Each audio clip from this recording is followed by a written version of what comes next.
Excellences, Monsieur le Président de l'Assemblée nationale, Excellences, chefs de délégation, distingués présidents d'institutions, Mesdames et Messieurs les membres du gouvernement, honorables présidents de commission, distingués participants, Mesdames et Messieurs, j'ai l'honneur de vous présenter le principal résultat de cette rencontre, la rencontre régionale de haut niveau des parlementaires de l'espace CEDEAO, de la Mauritanie et du Tchad, à savoir la déclaration finale. Et je dois rappeler que la dite déclaration a été élaborée et examinée hier par la plénière des participants et elle a été soumise ce matin à un huis clos des présidents de l'Assemblée nationale. Donc vous me permettrez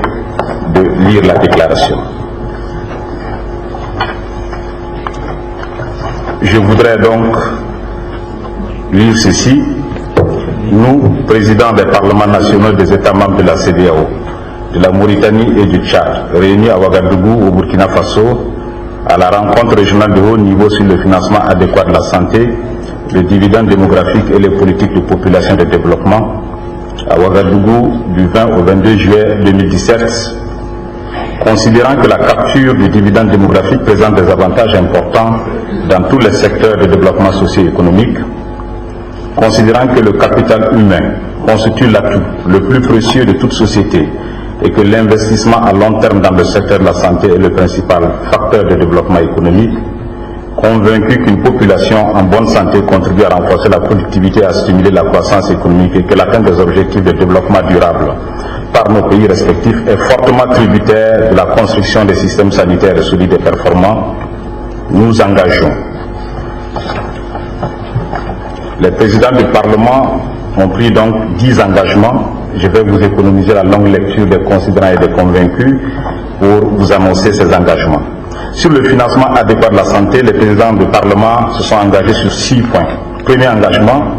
œuvrer à travers l'exercice de nos droits d'amendement des lois à faire des arbitrages conséquents au projet de budget de nos États respectifs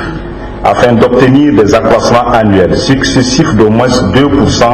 des budgets alloués au secteur de la santé avec en perspective d'atteindre l'objectif minimum de 15% de la déclaration d'Abuja à l'horizon 2025. Deuxième engagement, de contrôler rigoureusement la mise en œuvre des politiques en matière de démographie et de santé afin de nous assurer de la bonne utilisation des crédits alloués à la santé au profit des populations.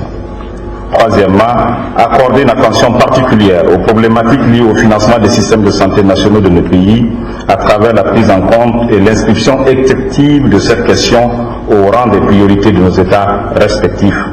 Quatrième engagement, nous investir résolument auprès de nos exécutifs dans le cadre d'un plaidoyer constant en vue de parvenir à une augmentation croissante des budgets nationaux de nos États consacrés à la santé, conformément à la déclaration d'Abuja adoptée lors du sommet des chefs d'État et du gouvernement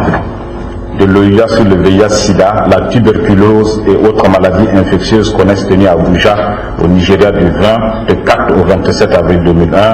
Et cinquième engagement, créer dans chaque parlement de nos pays un comité de suivi présidé par la commission en charge de la santé qui sera chargée de la rédaction d'un plan d'action élaboré conformément aux recommandations issues de la présente rencontre.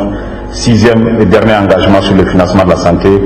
donner mandat au Parlement du Burkina Faso pour la mise en œuvre, pour le suivi de la mise en place effective des comités nationaux de suivi, et cela au plus tard le 31 décembre 2018. Les présidents d'Assemblée et les participants se sont engagés sur le volet du dividende démographique. Premier engagement, œuvrer à augmenter chaque année au moins 5% les budgets alloués à la mise en œuvre des plans nationaux de repositionnement de la planification familiale. Deuxième engagement, inviter les pays de la CEDEAO, la Mauritanie et le Tchad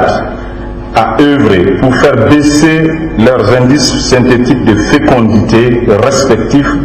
à 3 enfants par femme au plus d'ici à 2030. Œuvrer à ce que chaque Parlement organise un dialogue national sur le dividende démographique, y compris avec les confessions religieuses, coutumières et la société civile, d'ici fin 2018, et mettre en place un comité interparlementaire des parlements de la CEDEAO, de la Mauritanie et du Tchad sur le dividende démographique pour le suivi de nos engagements. Telles sont, Excellence, la substance de la déclaration finale. Je vous remercie.